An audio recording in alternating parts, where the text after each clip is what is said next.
여러분 안녕하십니까. 미래교육 내비게이션 정안입니다. 오늘도 지난 시간에 이어서 가을철 성장 덕목 세 번째 덕목의 이야기를 계속해 보겠습니다. 오늘의 얘기의 소주제는 감사하기를 실천하자 입니다.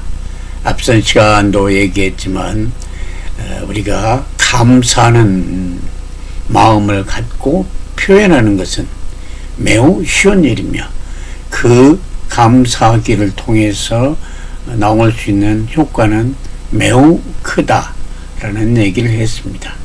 따라서 우리가 명상을 하기는 쉽지 않지만 감사하는 마음을 가지고 감사하기를 선택하고 그 일을 실천하는 것은 참으로 우리들의 인생을 살찌우고 또한 행복하고 가치롭게 만드는 가장 손쉬운 방법이다 라고 말할 수 있겠습니다. 오늘 이에 대한 일반적인 실천하는 방안에 대해서 지금부터 이야기를 해 보겠습니다. 진정으로 행복하고 여유로운 삶을 사는 길은 지금 일어난 일에 감사를 하는 것이며 지금 현재 사는 것입니다. 감사하기는 모든 생각을 현재 present에 맞추고 결과에 관계없이 감사를 표시하는 것이 가장 중요하다고 생각합니다. 그러면 매사 긍정과 감사를 더 깊게 느껴 성공으로 이끌어가는 마인드가 형성될 것입니다. 따라서 우리가 실천하기에 가장 쉽고 가장 효과가 큰 게 감사하기일 것입니다. 자, 그러면 여기에서 이제 실천하는 방안을 한번 살펴보도록 하겠습니다. 감사하기를 실천하는 방안들은 많이 있을 수가 있습니다. 그러나 일반적이면서도 구체적인 경우를 지금부터 얘기해 보겠습니다. 한 5가지 정도로 간단히 이야기를 해 보겠습니다. 첫 번째는 이 감사하다, 감사합니다 라는 말을 늘 표현하자. 가장 쉬우면서도 가장 어려운 말이 감사합니다 라고 말하는 것일 것입니다. 감사하는 마음을 다른 사람들에게 말로 표현하는 것은 그들과 더욱 강한 연대감을 형성하고 관계를 돈독하게 해줍니다. 또한 고맙다고 말하면서 그 사람들이 우리의 삶에서 베풀어준 노고를 인지하고 긍정적인 힐링 에너지를 발산하기도 하는 것입니다. 상대가 나에게 얼마나 중요한 사람인지 또 상대가 해주는 모든 일들이 내게 얼마나 큰 의미를 가지고 있는지를 말로 표현해 봅시다. 그러면 상호간에 깊은 신뢰를 줄 뿐만 아니라 감사할 줄 아는 분위기가 형성될 것입니다.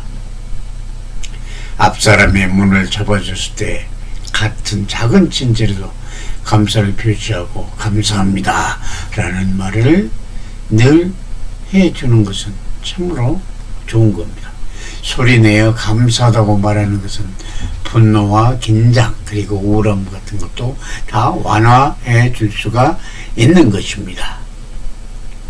두 번째로는 감사일기, 감사편지 그리고 감사 메모 등을 써 봅시다.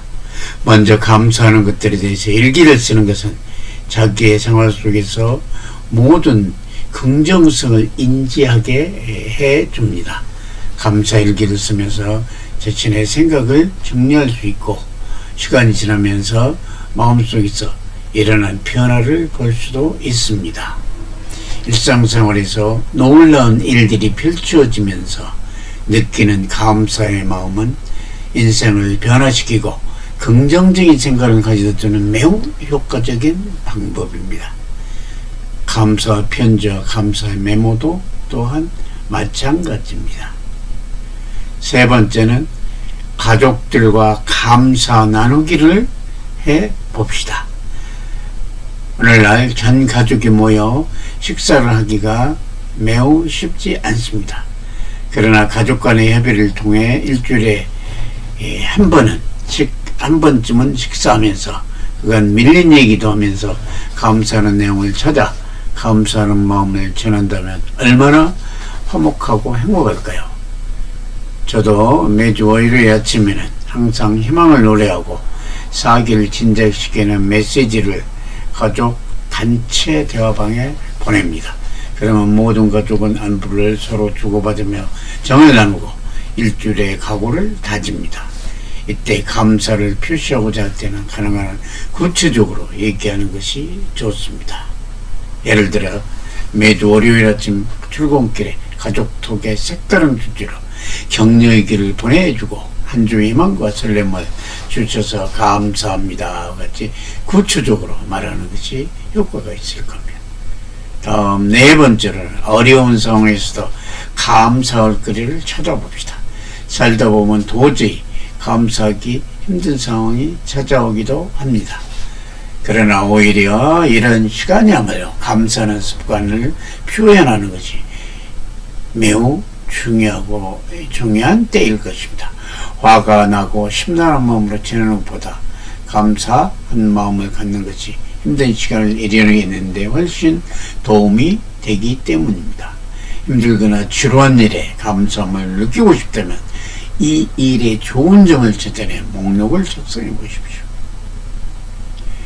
그리고 힘든 시기에 할 수 있는 활동 한 개를 소개하자면 도저히 감사한 마음 든지 않을 때 상황이 나에게 감사를 줄 수 있는 이 글 세 가지 정도 찾아보는 거예요. 긍정적인 면을 찾아보면서 좋지 않은 상황을 다른 관점을 보면 정서적 안정과 함께 희망을 노래할 수 있는 겁니다. 마지막으로 글쓰기로 자신의 마음을 들여다보는 것입니다. 마음이 힘들 때 글을 써서 자신의 마음을 파악하면 감정 에너지 소모가 줄어듭니다. 감정이 흔들릴 때마다 글을 통해 감정을 발산하고 감정의 왕이 되는 습관을 들이면 불필요한 감정 소모가 줄어집니다. 우울하거나 불안한 것과 같은 힘든 마음이 들기 전에 어떤 일이 있었는지를 써보면 객관적인 시선으로 상황을 바라볼 수 있습니다. 글쓰기가 부담스러우면 낙서만 해도 됩니다. 지금까지 가장 효과적이면서도 또한 감사하다라는 마음을 만들거나 이를 표현하는 것을 실천해 봅시다 라는 내용으로 이야기를 했습니다. 여러분들도 이런 내용을 참고해서 실천한다면 여러분의 인생이 오늘부터 더욱더 달라질 것이다 이런 생각이 들어갑니다. 수고하셨습니다.